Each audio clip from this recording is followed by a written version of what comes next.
So good morning, everyone. As you know, it's District Governor Jackie Miller here. Welcome to OH5's Learn More training. The program's going to last approximately 50 minutes, and we are recording this session, so it will be available to all of you on the district website at some point after today. And that is at district13oh5.org. So a few housekeeping rules. As you noticed, you may or may not have noticed, depending on whether your phone or on video, I am going to end up muting everyone. If you have a question, you can raise your hand or you can chat. You can put your question in the chat and we will get to it. You can also, hang on, I'm trying to skip some of this so we could get through this quickly. If you send me a chat, either I'll respond directly to you or I'll ask Steve about it at some point throughout the meeting. At the end of the session, your presenter, who is Steve Kaplan, may have a Q&A, and if you have a question, send it through your chat, and then I will be able to present it to Steve so he can answer that for you. If you're just calling, if you're on the phone and you have a question, don't hesitate just to ask the question. You can mute your own phone and unmute it or to ask the question, and we can do it that way. So without further ado, and since I know who's all on the phone and I see everybody else, I will turn it over to our presenters, Steve Kaplan. Of course, I got to give you a screen share here too, don't I? All right, you should be able to share, Steve. All righty. Well, welcome everybody. The name of this session is Handling Messy Meetings, and the subtitle to it was, do you have meetings that always have motions that are passed unanimously? Does everything run real smooth? And I teased in the promotion of maybe that's not a good thing. We normally would like to have a little more conversation going on, and so it's up to the president to control the meeting, try to let it be a little messy, but then be able to control that mess. And that's what we're going to talk about here. I am going to ask you to hold your questions till the end, or you can send them in as you think them on the chat line. And then I'll save some time at the end so we can make sure we get all your questions answered. There's also some excellent training available on lionsclubs.org. If you go on there and sign in as a member, there's 5 choices across the screen, and the 5th choice is Learn.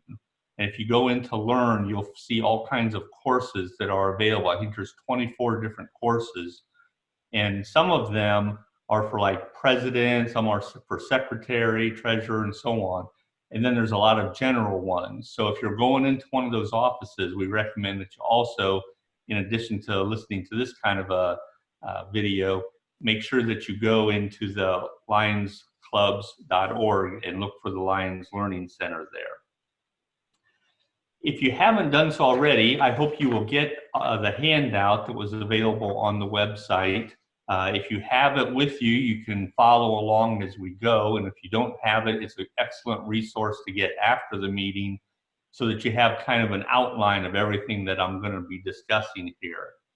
And the first item on that handout is a word called groupthink. And that's a new process that a lot of the business magazines and the books on general business procedures have.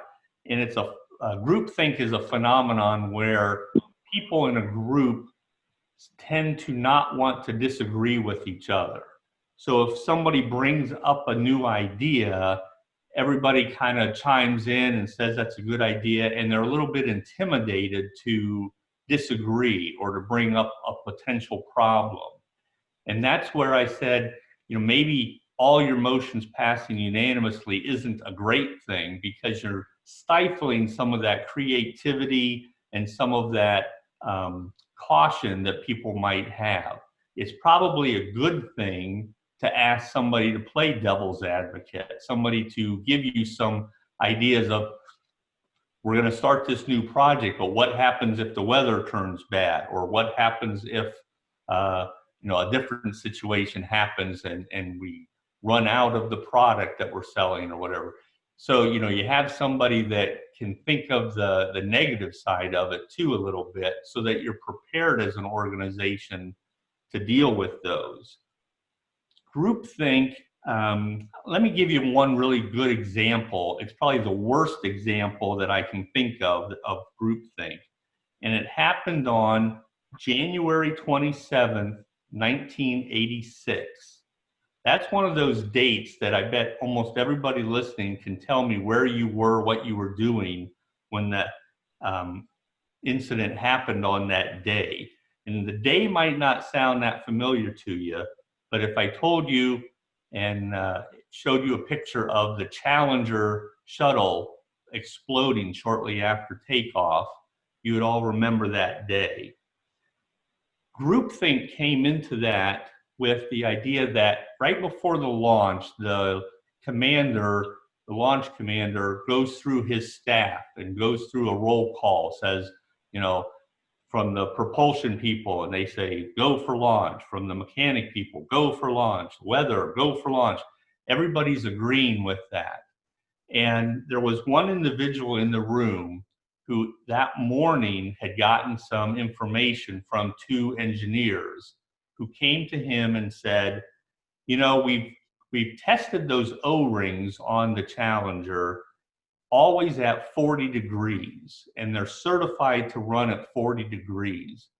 But the spacecraft, the rocket, was sitting out on the launch pad overnight, and it was a very chilly night in Florida that night, and it got all the way down to 18 degrees.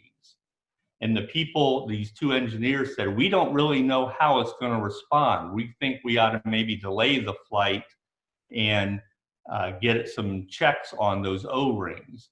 And the guy that they reported to knew that information, but as everybody else was yelling, go for launch, he didn't want to be the one that on some rare chance something would go wrong that would cause the delay of the flight. So he said, go for launch, instead of passing along those concerns.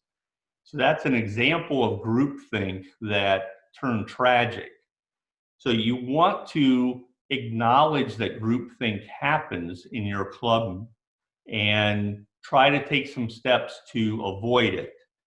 Now, it's not always problematic to have groupthink. If you have some routine matter that you take care of all the time, you don't need somebody to be playing devil's advocate for that. But especially when you're coming up with a new idea, a new project, somebody wants to try something different, then you want to have some troubleshooting going on. You want to have people that play that devil's advocate. So how do you as president kind of encourage that? First of all, you have to encourage that debate. You have to make sure that people understand that, you ask them, what's the downside to this new idea? What potential problems do you see? Open up the door for them to be able to talk about these things. And then when there is disagreement going on, you try to reframe that as a constructive, necessary thing, that it's not an argument that's going on between the members. It's actually good constructive skill that they're showing, and you're planning for all the possibilities on there. Now, you as the president also have to control the decorum in the room a little bit. You can't let it get out of hand, and we'll talk about that on how that goes. But you can avoid a lot of groupthink by anticipating that it does happen. It does happen in the larger groups. If you have a small group, people are less intimidated to speak out. But if you have a large group, a lot of times people are hesitant to speak up in front of that group. Speed also kills. If you're trying to accomplish a lot in a very short amount of time, people feel like they don't have time to speak out and to bring up the negative of something. So you want to make sure that if you're doing a new activity, a different kind of thing, that you devote enough time for that topic to be thoroughly discussed at your meeting. And diversity in your club would help. If you're going to take this to a board of directors for a new idea, and the board of directors is a bunch of old members that have been in the club for a long time, that's probably not the best set of board that you could have. You'd like to have a little more diversity in that. have some younger members, have some more experienced members, have some men, have some women, have a different variety of backgrounds and occupations on there so that you can have this diversity of opinions to go. So you can try to avoid some of the groupthink by taking some of those steps into account. Now, if you do get into a messy meeting, people are disagreeing and so on, you do have to be able to control the decorum. And on the handout, there's 5 different points that talks about how you can control that. And the first few are pretty reasonable. They're just, you have a policy of no insulting or demeaning other people. You shouldn't allow at your meeting a lot of boos and noises being made by the group that's disagreeing with what's being said. Similarly, they shouldn't be able to hold up signs and call names and things like that. So a lot of it, though, comes back to Robert's Rules of Order. And if you follow how they recommend that you maintain decorum, things will go pretty smooth for you. The main point in Robert's Rules about decorum is that the members don't attack each other. They make their points to the chair. They only talk to the chair or the president of the meeting, the person that's running that meeting. So if they have a disagreement, they don't talk to the person that made the motion to start the new project. They talk to the president and try to explain their side of it to him or her. And you don't get into a point where you're starting to question the motives of the person that made the motion. Somebody makes a motion to start a new project, you don't jump up and say, well, you never helped with this other project. You keep your debate on point for whether this is a good idea to start a new club project. So you would be making those points to the chair, talking to the president, and not to the person that made the motion. So you as president, when you have to control that meeting, if somebody starts arguing with somebody directly, you just wrap your gavel a little bit and say, hey, you have to direct all your comments to me, and make sure that they're following those decorum rules. Another thing that's important for presidents to do to keep these meetings under control is to use a written agenda. And I have on the handout a typical agenda. And it's from Robert's Rules of Order, but you can rearrange things, you can make things a little different, but the typical agenda starts with a call to order, pledge and invitation. You have a welcome, some protocol, some introductions of guests. And then the first part of the business session that you do is the reading and approval of the minutes of previous meetings. Then you ask for a secretary's report, which a lot of times is the communications that the club has received. Then you go to your treasurer's report for some financial information. Then you go through your committee reports. Finally, you end it with unfinished business and new business before you adjourn. And if you keep things flowing in that order, your meetings can go a lot smoother. If you have trouble keeping the meeting on track, I think it's a good idea to make a printed agenda and be able to pass that out to the members. It's only mandatory that you have one for yourself so that you keep the meeting going. But if you let everybody in the room know what the plan is, how you're going to go through the meeting, it can sometimes run a lot smoother. I do that at our club meetings, make out an agenda, and I mark on there like which committees I'm going to call on. I'm not going to call on every committee. I'm only going to call on the ones that are active right now. So I check those off on there. And then at the end of calling on the various committees that I've asked for, I'll say, is there anybody else that needs to speak from a committee? And they'll know that that's the proper time then for them to speak up if their committee wasn't checked, if they have something they want to say. Likewise, I can list on there what new business I'm going to bring up, and that stops somebody from maybe jumping the gun. And when you're talking in a committee report not jump ahead to what the new business is. They can see on the agenda what the plan is and what I'm going to talk about later in that meeting. So it's a good idea to use a printed agenda, and if you need to, pass it out to your club members so that they can see what is going on. A lot of clubs have trouble getting their meetings to end on time. They drag on and on too long. So if that's an issue, you can actually put the times that you think things will happen on, and then that gives everybody in the audience a little hint that you're running ahead of schedule, you're running behind schedule, so that they can know whether they can talk a lot more on a subject or not, or if they've got some extra time they can fill in there. So you can put those times on the written agenda, and that kind of helps keep control of the crowd too, of your members doing that.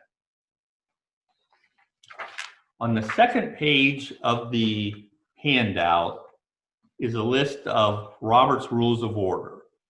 And I show you this book. This is Robert's Rules. It's a pretty thick book and a pretty boring one to read. I've been through it all, and it's a good book to put you to sleep at night, and nothing that you would want to read it. It's not a real page turner, as they say. But on the handout that I've got available for you is a one-page summary of what maybe the president needs to know to efficiently run a club meeting. And it's just a summary of the normal things that a club president might see and get into. There's a lot more in the book of Robert's Rules, but it's things that you probably will never see at a regular club meeting. The higher you go in an organization, at a district level, there might be different kinds of things that happen at the state level and the national level. They would have to be more equipped to handle some of the unusual things in Robert's Rules of Order. But for a regular club meeting, there's only a certain number of things that you need to be aware of, and that's on this handout. The first thing on there is Robert's Rules of Order is written to have everything in there rests on two different principles. And as long as you can say at the end of the meeting, I've taken care of these two principles, then you've done your job basically. Even if you make some minor mistake in some manner, as long as these two principles are taken care of, you're good to go in my book. The first is the right of the majority to ultimate rule. So when you have a motion put on the floor, you can eventually you're going to call for a vote, and then when that vote happens, the majority gets to rule the day. They get to decide what the organization is going to do. But the second principle that Robert's Rules of Order is based on is the right for the minority to be heard. In other words, if the group votes something down, something is brought up that they want to do, that somebody wants to do, and the end result is that the club doesn't want to do it, they vote that down, that's okay, because at least you let that person, the minority side, be heard. They got the chance to view what they think the organization should do. And so they got to speak their mind and be heard. And as long as you're protecting those rights of all your members, that they get a chance to be heard, even if they lose the argument, even if the motion is defeated, they still have, or you've accomplished your job because they got to be heard. There are other concepts in Robert's Rules of Order before we get to the motions. Decorum is one of them, that you have to maintain that sense of courtesy towards other people and not talk to other people directly and criticize them directly in their motives. You have to just discuss the action that's on the floor at the time. A second concept is a quorum. Quorum is sometimes a little bit difficult to understand for a club, but if you have to have either a rule in your bylaws or you go with the standard rule that's in Robert's Rules that you have to have more than 50% of your members present in order to conduct business. So if you're an organization that typically doesn't get 50% of the members attending, you probably want to make a bylaw that says we're going to accept 40% of our members or 35% of our members. I would hate to see it go much lower than that because, you know, then a small majority of people are ruling without the majority. But the correct term for a quorum is more than half. So if you had 20 members, more than half is 11. And if you had 21 members, more than half is still just the 11. So it's, you know, 50% divided in half, but you have to have more than that. It can't be just 50%. If you don't have a quorum present at the meeting, you're allowed to make reports. You can give a financial report. You can have a committee report and give a report on, you know, how something went in the past or what their plans are for the future. But you can't vote on anything. You can't accept the minutes from the previous meeting because that's a vote. You can't accept the treasurer's report because even though you heard it, you can't accept it because that calls for a vote. And you can't conduct any new business because you can't be voting on anything. So if you don't have a quorum, all you can do is read some reports, pass out some information, that kind of thing, but then you can't actually conduct the business. You have to hold that till the next business meeting, and hopefully you have a quorum there and you can get it done. At a board meeting, board of directors meeting, it's only how many people sit on your board and whether you have 50% or more than half of them there or not.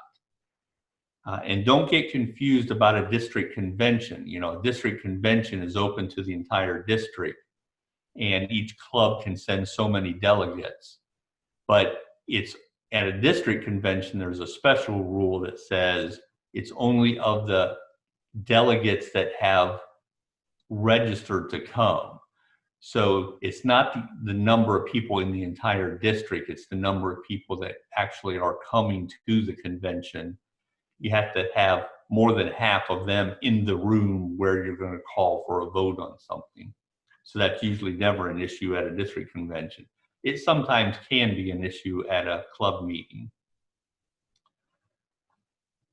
There's another concept on there called unanimous consent. And I love unanimous consent because it's a way to keep your meetings moving really rapidly. And you don't have to go through the formal calling for a motion for every little piece of business. A good example of it is, say you've passed out minutes to your meeting. You ask the group, do I hear any additions or corrections to the minutes? And you pause for a moment and nobody puts their hand up, nobody says anything. You just can say at that point, hearing none, the minutes stand approved. In other words, you're approving the minutes without a formal motion because it's unanimous consent. Everybody in the room has agreed by their silence that there's nothing to correct on those minutes, that they're fine the way they are printed and presented. If, on the other hand, somebody says, oh, wait, I see a mistake here, we need to change this. It wasn't a $100 donation, it was a $150 donation. And everybody agrees, oh yeah, that's what it was.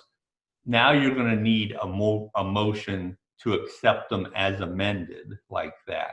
You will need to have it.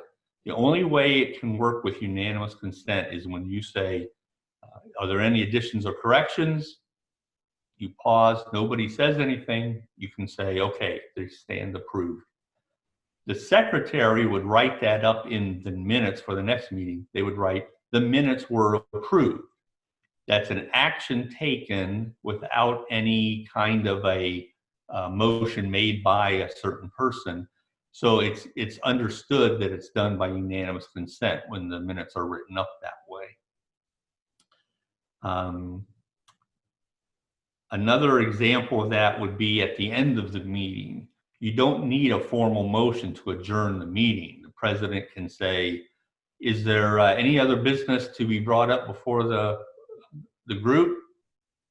Hearing none, the meeting is adjourned. The president can just adjourn it on his own by that unanimous consent.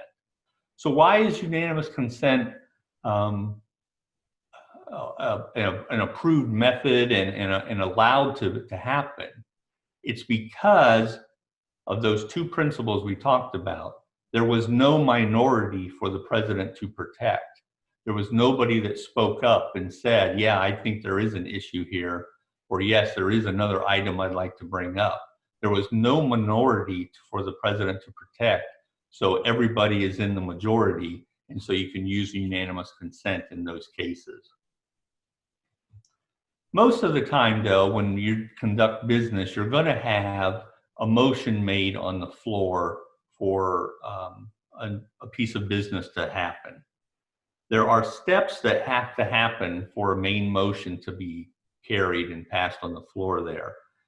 First of all, the member has to obtain the floor. So, usually somebody puts their hand up and the president calls on them, Lion Joe, well, what do you have? And then Lion Joe stands and makes his case is what he wants to say. Lion Joe would make a motion.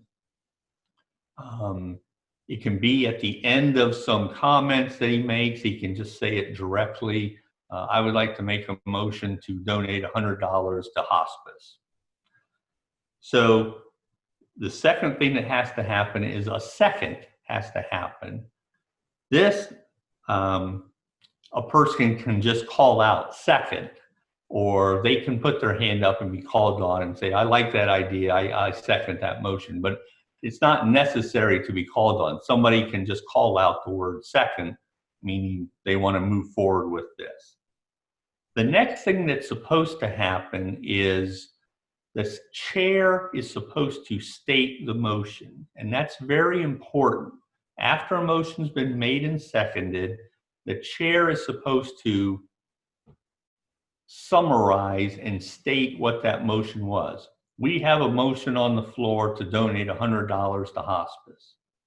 That's really important if the person making the motions kind of rambled on and on and on like some of our members do, and it was a little confusing as to what the motion actually became. It's also important if the motion was made, I want to make a donation to hospice, and then somebody else asked the question, well, how much of a motion are you, or how much of a donation are you talking about? Oh, $50, $100, how about $100? Okay, fine.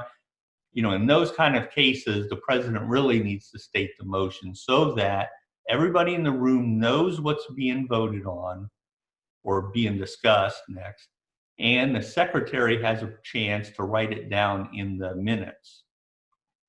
So the second is made. Let's say nobody says it's a second. The motion just dies there. It doesn't go forward. It does not appear in the minutes. It just dies for the lack of a second. But if somebody seconds it, don't assume that that person agrees with the motion. Somebody that seconds it is just saying, that's an interesting idea. Let's discuss that some more, is all they're saying by seconding it. They can actually talk against the motion. They can argue that it should be defeated. The person that made the motion is only allowed to talk in favor of the motion. They can answer questions. They can defend what their idea is for the motion, but they can't criticize it. A person that makes a second can criticize it in the debate. So we've had a motion, a second, and the chair has stated the motion. Then the chair opens it up for debate. In a real formal session, they'll say, are you ready for the question? The question means, are you ready to vote on it? But the president is inviting people to discuss the motion that's on the floor. In a more informal setting, like most of our Lions clubs, you would state the motion and then say discussion and let everybody just talk about it. Again, in real formal settings, you're supposed to let someone on the pro side talk and then somebody on the con side, and you go back and forth, pro, con, pro, con. And the person that speaks isn't allowed to speak again until everybody's had a chance to talk, and then they can go back and address something that they missed in their opening talk about it if they like. In a lot of our club meetings, what we talked about earlier with groupthink is it seems to be a good idea. Most of the club members are agreeing and they're getting ready to go forward. Here is where a good club president may want to say, well, what's the downside? What's the possibilities of things going wrong here? And see if you can spur a little conversation in that way to make sure you've got all your bases covered. Once you think the conversation, though, has died off, everybody seems to be in agreement, there's not much debate really going on anymore, you should then say, again, are you ready for the question, or are you ready to vote on this? Let's call this for a vote. If somebody says, oh, wait, I still want to make another point, you can allow them to do that. But at some point, it's up to the president to determine when it is to call for that vote. If it looks like there's a lot of people that want to make a comment and somebody in the crowd in the assembly calls out question, they are suggesting that you go for a vote. That person thinks that enough time has been spent, enough of the opinions have been uttered, and that it's time to go for the vote. That is still up to the president. There's no mandate from the members that are calling out for the let's vote for the president to do it. It's up to the president to use their judgment whether they want to call for the vote right then or not. When you call for the vote, you need to call for all the positives votes and then all the negatives. So many times I'm at a club meeting around our district and they call for a vote and everybody in the room yells bite them, and the president says, okay, good, that motion carried. You always, always, always need to call for the negative side of that vote too. Those are probably the two biggest mistakes that I see presidents making as I visit clubs around the district. When a motion's made, they don't restate the motion so that everybody's clear on what they're voting on and the secretary can get it in the minutes. And they don't call for the negative side of a vote. As soon as it sounds like the whole room called for yes, then they stop. And you really need to call for the negative side and then declare the results of the meeting, of the vote. Let's say that it's a pretty close vote and you're unsure if it really carried or not. You want to verify the vote. You can say, okay, that sounded pretty close on a voice vote. Let's have everybody put their hand up and keep it up that voted for the motion. And then you and the secretary count hands that are up and record that number and say, okay, put your hands down. All those that are voting against the motion, put your hands up, and you count those so that you get a firm answer. If somebody in the back of the room, for instance, the people right around him are going to vote against a motion, and the people in the front of the room are going to vote for a motion, it might sound different to the people in the back when you announce, oh, that carried, that motion passed just fine. It might sound different to them. So they can call out, verify that vote. And then you really should, because there's a question in the room whether that decision on what you said the result was of the vote was accurate or not. So you should go back and verify the vote with a hand count if anybody in the room is questioning the results there. There are secondary motions that you can apply to a motion once it's on the floor. So if you have a motion and you've seconded it and the chair has stated it, you're in that discussion stage, there are things that can happen.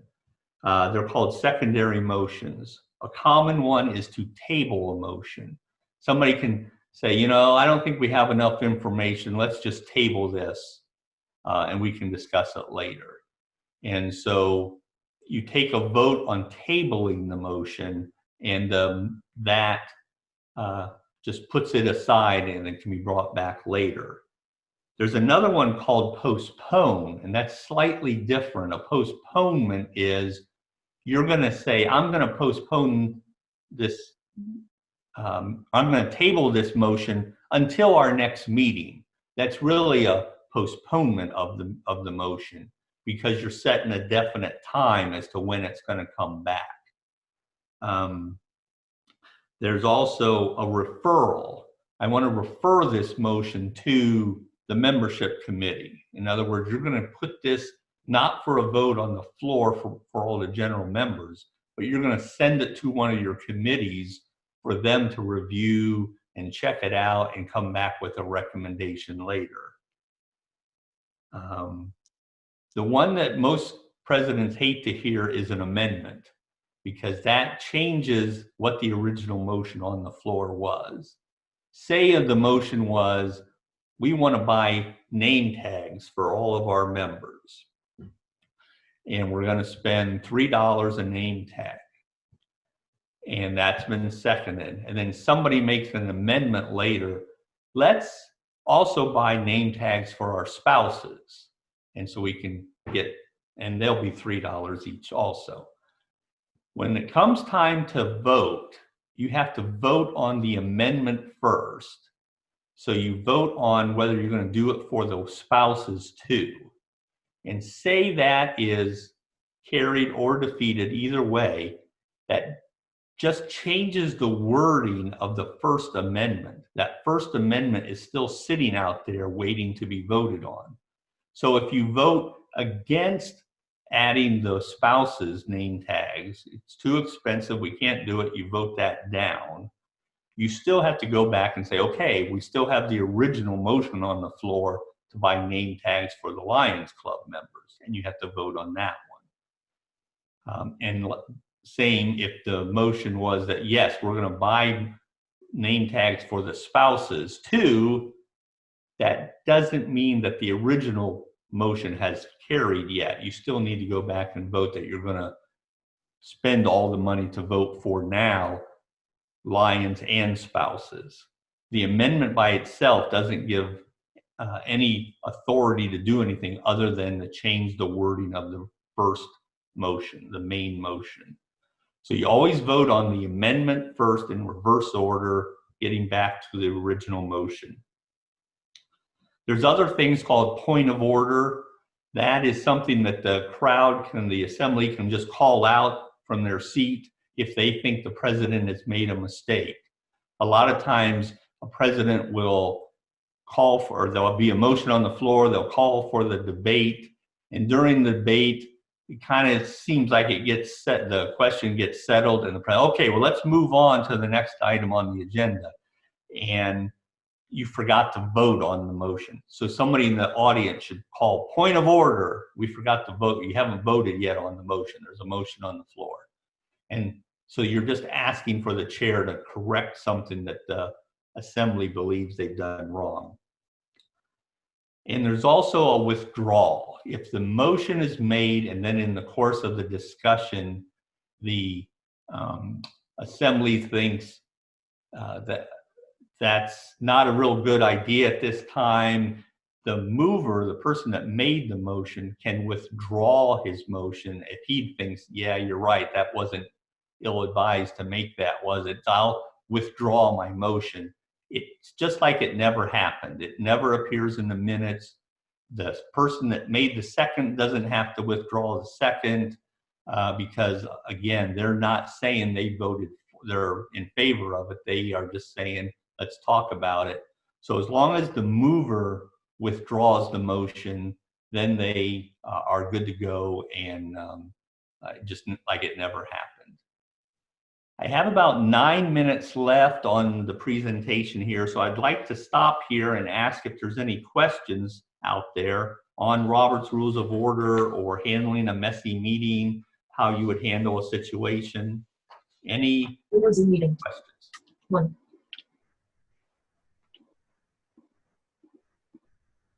What just happened? I'm trying to unmute everyone, so if you have a question, you can ask it. Window task switching. Handling messy meeting. District 1305. Zoom cloud meeting. Live 2. Zoom meeting list. Windows Zoom Oh, meeting. I'm not sure what that is. 4.5. Anybody have any questions for Steve? Well, I put in the chat discussing Chip speaker view. utilizing Zoom and Video I don't container. know, probably might be for the near future using Zoom conducting meetings. Any tips that you might want to share on keeping order utilizing Zoom? I mean, we all are experimenting with this. I'm sure for the first time or new to it. Any thoughts in that direction, Steve? I'm new to Zoom too.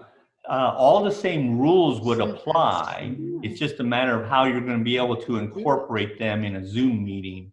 I think that mute button might come in real handy for trying to keep the decorum going. You could cut somebody off with that and take control of the meeting the same way you would wrap your gavel at a meeting in person to try to get the attention of everybody. You could mute, you know, if there's people carrying on conversations, you could mute them and then you could control the meeting a little bit better. But it's all the same rules. There's nothing really different about a Zoom meeting, just how you can manipulate the technology to help follow those rules along. Okay. Sorry, Tim, it didn't show up in the Zoom chat, so that's why I didn't catch you. Does anyone else have questions for Steve? Hey, Steve, this is Bill Fithian out of Westerville. Can you hear me? Yeah, go ahead. Okay. Sometimes I don't know if I'm on mute or unmute or anyways, I've got a couple guys in the club who I'm trying to figure out a polite way of telling them to shut up because they don't just make a statement. They go on and on and on and on and on. So, do you have a suggestion how to get them to politely say, let's move, well, I could say move, let's move on, but some of these guys just don't know when to stop. Yeah, that's a problem with some clubs. To me, there's two kinds of people talking that are bothersome. When they're carrying on a private conversation in the back of the room, they're being disruptive to people. To me, I'm pretty aggressive with that. I can wrap my gavel or stare them down a little bit or call on them to say, hey, you know, what do you have something to add to the meeting here? The one that you're describing where the person is obtained the floor and they're talking about, you know, a topic that's on the floor for discussion and they just keep rattling on and on and on and on. At some point, that's a little harder to deal with, but at some point you're going to have to interrupt them and say, I think we got your point there, and kind of summarize what they said real quick and, you know, in a couple words, and maybe that'll get them to know that they've gone on too long. I know some places actually have to put in a 2-minute rule or something where, you know, they've announced at the beginning of the meeting that when you make your discussions here, we're going to limit everybody to 2 minutes. And then it's not really strictly enforced if somebody's making a good point and they're being intelligent about it. But then for the person that does ramble on and on, they do cut them off and say, okay, I appreciate your input and your 2 minutes are up. We're going to move on to the next person that has their input. So you just got to be a little bit aggressive, I think, and I think most people in the room will understand, and you can always talk to the individual afterwards and say, I didn't mean to cut you off there, but we were trying to keep on schedule, that kind of thing. Make sure that there's no hard feelings, but I think you do have to be a little bit aggressive sometimes as the chair to keep control of the meeting. Good one. Anybody else with a question? You can unmute yourself if you have a question. I know that we had several people who joined by phone late. can you please tell me who you are so we can get you credit for this class? Hi, Ben this is, Odell. oh, And then- sorry, Okay, go ahead. Marla Evans. Try one more time. Yeah. This is Ben Odell, prospect. Ben, I got you, I got Bill, and I got Nancy. So I had about 3 others, I think, joined by phone. This is Marla Evans. All right. Oh, hi, Marla. How are you? Thank Hi, you. good. How are you? Good. Who else?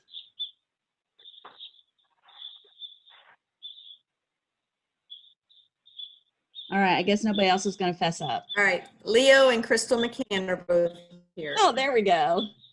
Crystal. Can you spell your last name for me, Crystal? McCann. N. Okay. See, I would have spelled it wrong. Thank you. Was there one more person who joined by phone?